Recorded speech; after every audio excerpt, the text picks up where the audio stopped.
Hello friends, मैं DSR आप सभी का स्वागत करता हूं मेरे चैनल हिम्मत ना हार में। आज मैं सुबह सुबह एक स्टोरी पढ़ रहा था, the crow and the falcon. ये स्टोरी ऐसी है जो आपने भी कई बार सुनी होगी, पढ़ी होगी, टीवी या मोबाइल्स में देखी होगी।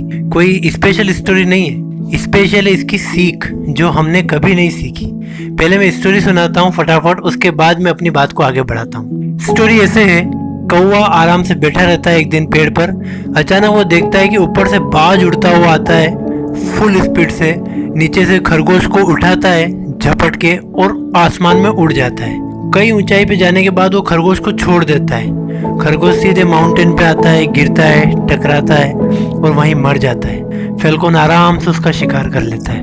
कौवा सोचता है कि बड़ा इजी काम है यार, मेरे पास भी पंख है, मैं भी पक्षी हूँ, मैं भी उड़ सकता हूँ, मेरे पास ऐसी बुद्धि क्यों नहीं, मैं भी यही ट्राई करूंगा। अगले दिन कौवा भी थोड़ा आसमान में ऊंचाई पे जाता है, नीचे शिकार देखता है, खरगोश या कोई और एनिमल छोटा मोटा।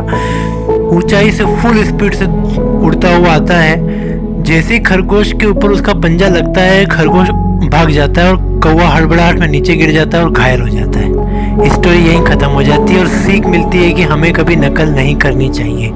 यहाँ तक की स्टोरी सबको पता है, लेकिन रियल स्टोरी तो अब शुरू होती है दोस्तों। कौवा घायल अवस्था में वापस उठता है, धीरे धीरे उड़ता हुआ फैल्कन के पास जाता है और कहता है कि तुम्हारी किस्मत कितनी अच्छी है, भगवान ने तुम्हें बहुत कुछ दिया है, पावरफुल बॉडी दी है, इतने बड़े बड़े पंख दिए हैं, इतने शानदार पंजे दिए हैं, और मुझे देखो ना, तो मुझे आवाज दी, ना मुझे कलर दिया है, ना मुझे कोई पावरफुल थिंग्स दिए। मैं वास्तव में बहुत ही बेसहारा इंसान हूँ, मेरे साथ कुछ अच्छा नहीं हुआ है। ऐसे करके वो हमारे भाषा में बात करता है, इसलिए मैंने यहाँ पक्षी की बजाय इंसान कहा है। फैल्कन कहता है पागल मत बनो, मेरी नकल मत करो, तुम्हारी किस्मत मुझसे ज़्यादा अच्छी है। अगर मुझे खाने को कुछ नहीं मिले तो मैं भूखा मर जाऊंगा, लेकिन तुम्हें अगर खाने को कुछ नहीं मिले तो तुम ये खरगोश के अलावा बहुत कुछ खा सकते हो। लेकिन मेरे साथ ऐसा नहीं है, तुम लोगों के बीच में रह सकते हो, लेकिन मुझे अकेले में रहना पड़ता है, क्योंकि मुझे कोई भी पकड़ लेगा, पिंजरे में डाल देगा। लेकिन तुम्हारे साथ ऐसा कोई बर्ताव नहीं करता, तुम अपने और कौवों के साथ झुंड में रह सकते हो, क्योंकि तुम्हारे पास रहने को बहुत सारी जगह है, छत है, पेड़ों की टहनियाँ हैं, खिड़कियाँ हैं, जमीन है, बहुत कुछ है। इसलिए तुम्हारी लाइफ मुझसे ज़्यादा अच्छी है। तुम अपने मेरिट्स पे काम करो, मेरी मेरिट्स पे काम मत करो। तब कौवे को समझ में आता है कि हाँ, मुझे भी बहुत कुछ मिला है, लेकिन मैंने अपने सराउंडिंग को छोड़कर लोगों को देखने की कोशिश करी।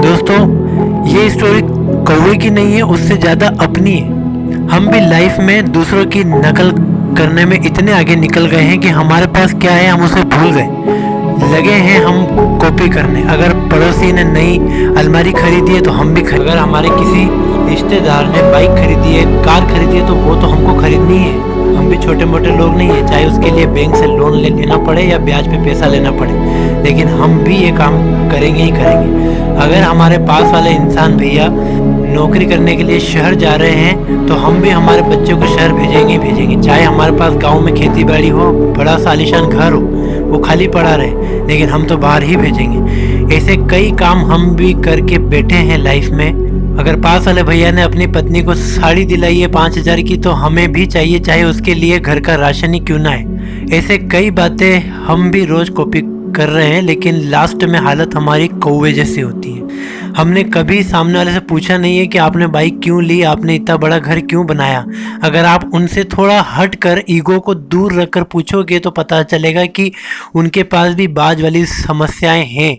हमने कभी वो नहीं देखी। हमने दूसरों की थाली में घी देखा है, लेकिन वो नहीं देखा कि उस घी को डालने के लिए उन्हें क्या प्रपंच करने। तो फ्रेंड्स, स्टोरी खत्म करने से पहले यही कहूँगा कि लाइफ में आगे बढ़िए, लेकिन अपने मेरिट्स पर, किसी और की नकल करके नहीं। सड़क पर ट्रक भी चलती है और बाइक भी। बाइक के अपने एडवांटेज है, ट्रक के अपने एडवांटेज है। अगर ट्रक सोचेगी कि मैं बाइक जैसे गलियों में घुस जाऊं या कम पेट्रोल में आगे निकल जाऊं, तो वो हो नहीं सकता। और अगर बाइक सोचेगी कि मैं ट्रक जैसे लाखों टन वजन उठा के भाग जाऊं, तो ऐसा हो नहीं सकता। सबके अपनी अपनी स्ट्रेंथ है, सबके अपनी अपनी वीकनेसेस है। आप भी अपनी वीकनेस और स्ट्रेंथ को पहचानिए और लाइफ में वहां जाइए जहां कोई नहीं पहुंच पाया। इसी के साथ चैनल अच्छा लगा हो तो सब्सक्राइब कीजिएगा, वीडियो अच्छा लगा हो तो शेयर और लाइक जरूर कीजिएगा। Thank you.